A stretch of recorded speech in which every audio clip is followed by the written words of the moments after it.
Today we're playing Tomb Raider 3 The Lost Artifact, which was created by Phil Campbell, Gary LaRochelle, and Rebecca Shearin. They're all with us today. Hello, guys. Hey! I just wanted to have some quick introductions. What were your roles and how did you actually started working on Tomb Raider 3 The Lost Artifact? So I'm going to start with Phil.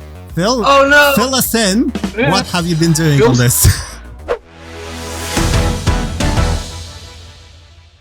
Well, I'm Phil Campbell. I worked on all three of the gold versions. They press ganged me to Derby, and I was working on gold before they released Tomb Raider 1, I think, or it was, just before that, with Lost Artifact, and I can't remember a huge amount about the genesis of it, but I remember creating the story originally set in Northern Ireland. Didn't go down very well, but we can talk about that when we get to Scotland. Gary had been at Domark at least as long as me, right?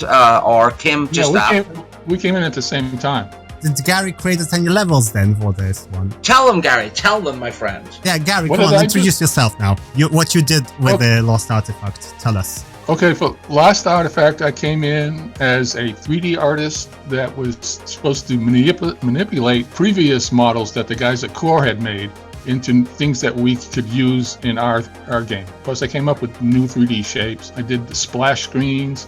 All three of us worked on the storylines. Did you make I'm the glad you did. Scotsman? Well, the Scotsman used to be a South Sea Islander warrior. So I changed his textures, I changed his sword. Gary did the secret hidden pterodactyls as well. I can't remember what they Yes, were. a Shakespeare cliff that was loved there. Rebecca, did you do anything on this one? I can't remember now. Thing. It was my favorite one as well to work on. I really had a lot of fun developing the look of that world, so it would be different from the others, right? Union Jack Airlines. It actually made it feel like we had a cutscene. We hadn't allowed any cutscenes, so this gave us a really great starting point. What was the reason why were you not allowed any cutscenes? We didn't have anybody to do them. Yeah, just expense. Willard's Well. We loved wasting textures on doing little things like this. I think that's the only occurrence of Willard's Well. It is actually. Any particular reason for it? Just to give a sense of place at the start. It reminded me of I was thinking of some Robbie Burns thing. Oh, Yeah, you can see Nessie from there. Yeah. You should see Isn't Nessie. There Yeah, she went is. by quick. There she goes. Oh yeah. The thing about this stuff is you could always guarantee that people would hit that camera spot because you put a pickup, and that was our way of guiding people to look at the things that we wanted them to look at. How familiar were you with the Tomb Raider 3 story when you were doing this? Was it this one? Oh, no, this one was the one that had a very clear connection, right? Yeah, this is the one where at the end of Tomb Raider 2, Willard turns or 3. Oh, at the end of 3, he turns into that big monster thing, and it's because he didn't have the 5th stone. He needed the 5th stone. Right, that's it. I remember now. And now they find out if you go back to that loading screen, you'll see a telegram on there, and it says "Found 5th." Blah blah blah blah blah blah. Artifact. It lets people know that there's another stone that they have to find. I think if I remember, didn't I get to texture a little bit actually on the levels? I thought you textured all the levels in the editor. Did I do that? Well, I can't even remember, to tell you the truth. I'm pretty sure I textured a lot, but you must have put all the base stuff down because you knew where you wanted the climbing. Yeah, I think Phil would texture when he first built the level, but Rebecca would go in and fix all his mistakes. Yeah, that sounds more like it. Gary, what's the story behind those There's weird the water. submarine deaths? Oh, yeah. Well, the thing was, the story is you needed the 5th stone so you wouldn't turn into a monster. Sophia Lee was experimenting with taking that stone and sticking it inside living things that would mutate into something else. So they were sticking them into dolphins and they were turning into those alligator weird things, or they were sticking them into dogs and they were turning into those dog people things. Do So we know now you who's remember. buried here? That looks like I had an obsession with Robert the Bruce and Braveheart and all that stuff. So there's definitely some elements of Braveheart and Robert the Bruce, and I don't know who that actual statue is. What's the story behind the goo that is left by the artifact?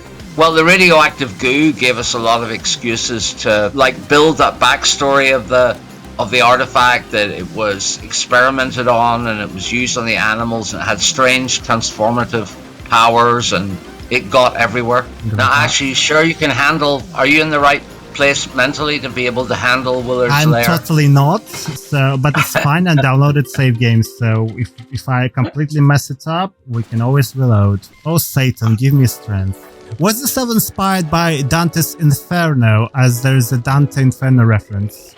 Not specifically, but you sort of get into that mode when you're designing the level, and it's very devilish, and I think that random odd quotes always pop into your head. I still regret that we didn't get to do Gold 4. Yeah, that would be very nice, you know.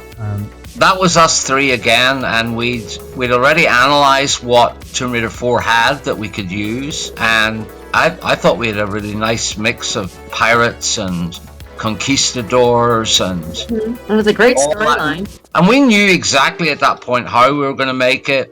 We knew the engine would have different tweaks and stuff, but we never even got to start a single level. I mean, it was all theoretical.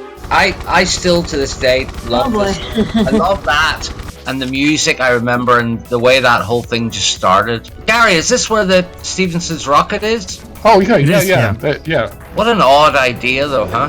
To put the Stevenson's rocket, which has probably never been south of Manchester. I don't know where. Was it made in Manchester or something? Why we decided to put the Stevenson rocket in here, I have no idea. So it was made for Manchester Railway, I'm being told by the chat, but it's currently in York. Ah. Okay, here's something right here. Over the one on the very far right, there's a construction worker in that loop. Don't shoot him. Yeah. Just watch him for a while. Just don't shoot him. Just watch him. Oh, you just disturbed him. Yeah, go back, open the door, and just watch him, and wait for his idle animation to play. You're going to see something that no one has found, that I thought we were going to get in trouble for, but no one ever found it, so it stayed in there. Now just watch him. 2 hours later. Maybe it was taken out and you didn't know it. Nah, I know it took a long time for it to kick in. There you go. Again. Oh, he is jerking off. Okay. That's right. And we did a ton of that where that thing shoots past you. It's kind of fun. Yeah. Any comments on that submarine in particular? That was the that submarine was made by Jacques Cousteau, and he used it in his explorations. So that's what that is. You're just making stuff up now, aren't you?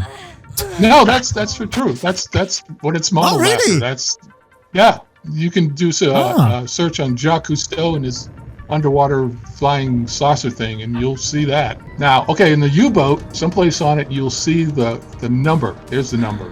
When I was researching submarines, I found a list of submarines, German submarines that had been sunk and were missing, and they didn't know where they were.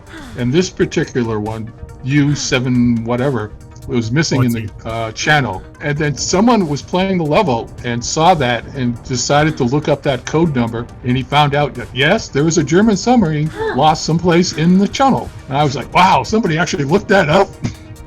That's a great story. Well, we designed every level after a movie. We started off with the Highlander. The first two were the Highlander, and then there was the Thunderball. The Great Escape was with the quad bike.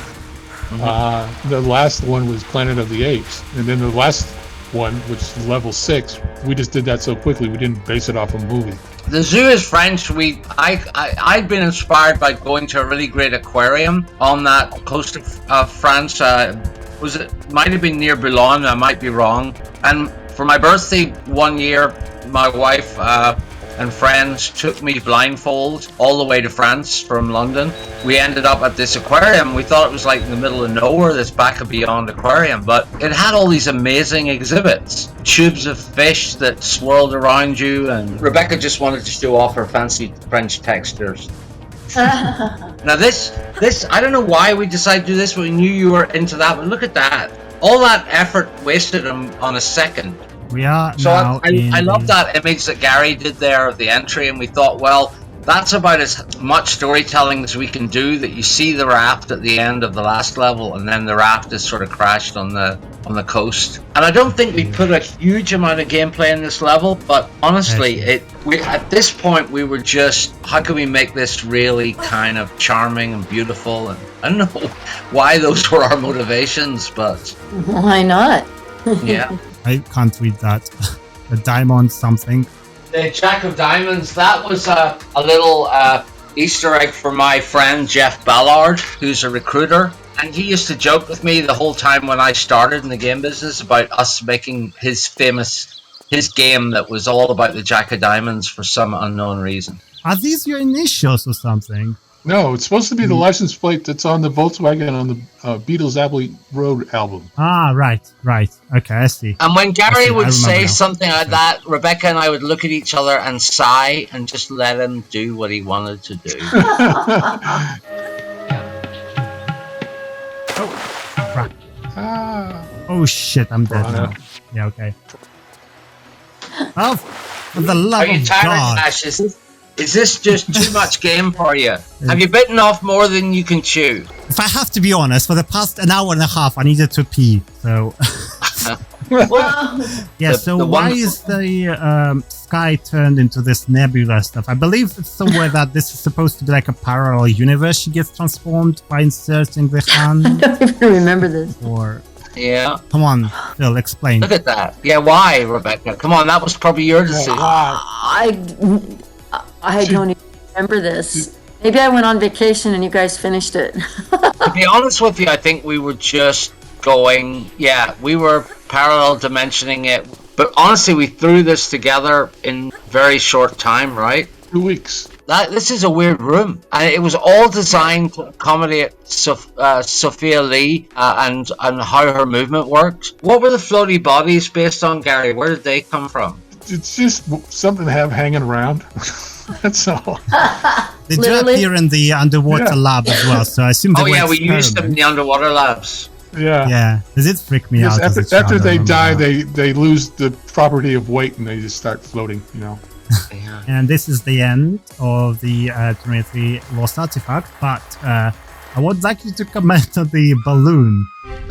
We were searching for our ending, and it's not a cutscene, but it's definitely an ending. Who's the man supposed to be? That's supposed to be her butler? I feel like it's Jules Verne or Captain Nemo. Some one of those. Yeah. Thank you three for actually, taking your time to talk to me today, because I really, really was looking forward to this, because Tomb Raider 3, The Lost Artifact, it's not just one of my favorite Tomb Raider games, it's actually one of my favorite games, period. That was a walk down memory lane, which was very, very delightful and enjoyable. Bye! Bye. Happy New Year's. Bye. Yep.